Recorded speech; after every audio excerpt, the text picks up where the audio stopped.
Hello, ladies and gentlemen, and welcome to a Saturday afternoon episode of Ted's Cellar, the premier alcohol review show here on YouTube. I'm here with my brand new Live Fast, Eat Trash Vaporwave Raccoon t-shirt, and I'm coming to you at the hour of 20 minutes to 3 in the afternoon on the 5th of November 2022. I hope I'm playing in a good state of affairs. If I'm not, then I hope things get better very, very soon. Now, I'm going to be a bit low on energy for this episode because I've got a minor cold at the moment. It's not a particularly bad one, but at the same time, I'm not in the best of health. It's not like it's absolutely socked me, but it's definitely drained my energy a bit. But today we're going to be taking a look at another home brand alcoholic drink from Aldi. This is Älska, sort of Scandinavian style cherry and raspberry cider. This is gluten-free friendly and vegan friendly as well cider, and it says all you need is Älska. This is 4% alcohol volume. Let's see. It doesn't really say much about it on the can, but it does say it has natural flavours. Let's see. Apple cider, natural flavours, sugar, contains sulfites, drink responsibly. Yeah, it seems pretty standard stuff. I will say I like the design of the can. It's got a sort of it's a weird design. I'm not really sure what to put my finger on it. I like the mixture of like the colours of the fruit against like the gold and like the black background. But kind of the sort of the design of it kind of reminds me of the design of like an iced coffee can actually. So I do like the way it looks. So I'll give it a good solid 9 out of 10 for that. It's a little bit corporate, but I like the way it looks. Now, from what I remember, I believe it was about in the regions of like about £1.79, or it was between about £1.39, £1.79, that region in terms of price. Which, honestly, for like a 440ml can of premium cider, is not that bad. And I'm not a massive cider drinker myself, but I can imagine there's a few of my friends who will watch this who will be into their ciders, particularly my friend Shay, who I know likes good can of the sweet stuff. Let's see. Let's have a quick snifter of it first. Let's see. Oh wow, that's quite strong. Yeah, no, it's the thing is, what I kind of feel like a lot of sweet ciders like this have to sell them on is having a nose that is like quite sweet and sort of like tarty, but some of them, particularly like craft ciders, can sometimes have a bit of like an overly fermented nose, which kind of sort of like really cloys in the nostrils a bit. This thankfully has a very light, crisp sort of nose that doesn't overstay its welcome, but it's very fragrant and very sort of vibrant. So you do get a good first impression for what you're getting into.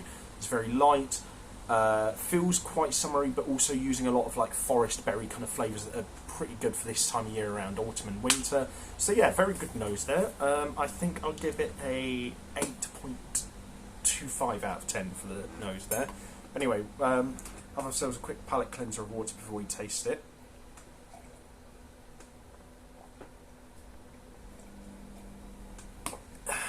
And then on to the most important part of the video, which is to see what this sucker tastes like. So to everyone at home, bottoms up.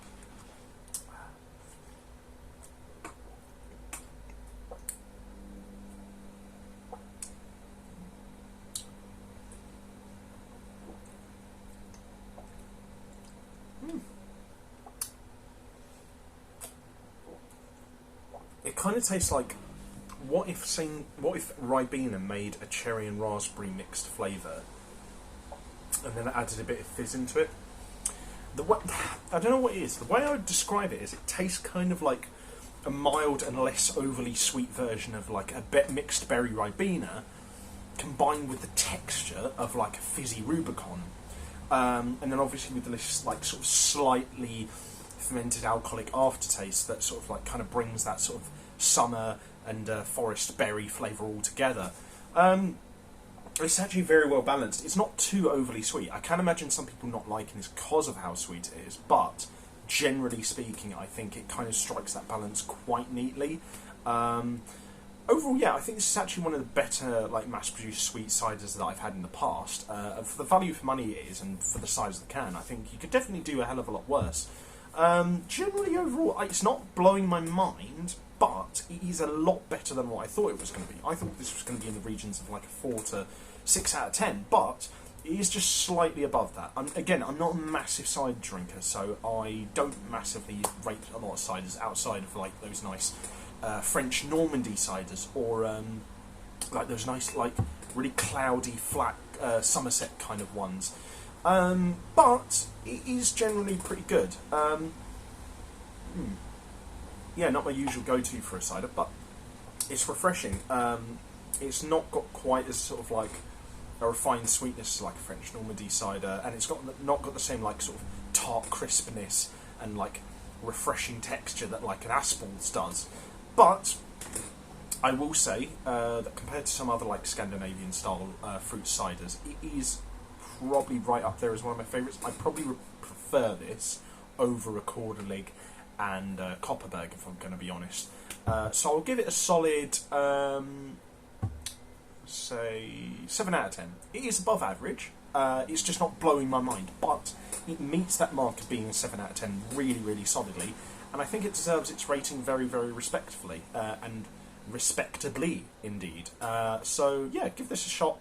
Go into Aldi, get yourself a few cans of this if you're fancying knocking down a few cold ones with a plate of chicken wings and chips while you're playing some video games with your buddies. That feels like the best way to enjoy it. So, until next time, if anyone enjoyed this video, leave a like, share and subscribe. If you have any suggestions for future episodes of Ted's Boo Cellar, or you have anything you agreed or disagreed with in particular, let me know in the comments section down below. And if you want to check out my other social medias, I'll put the links to them in the video description down below as well. I am trying to sort of like figure out how to flip the camera on these videos so that you guys can more easily see the label like without it being backwards. I am finding that a little bit difficult, so bear with me on that. But I'll try and get into implementing that as soon as possible. Until then, have fun, stay safe for whatever you're doing, don't do anything I wouldn't do, drink responsibly, know your limits, and I'll see you guys at the bar next time on Ted's Boo Cellar. Bye bye for now.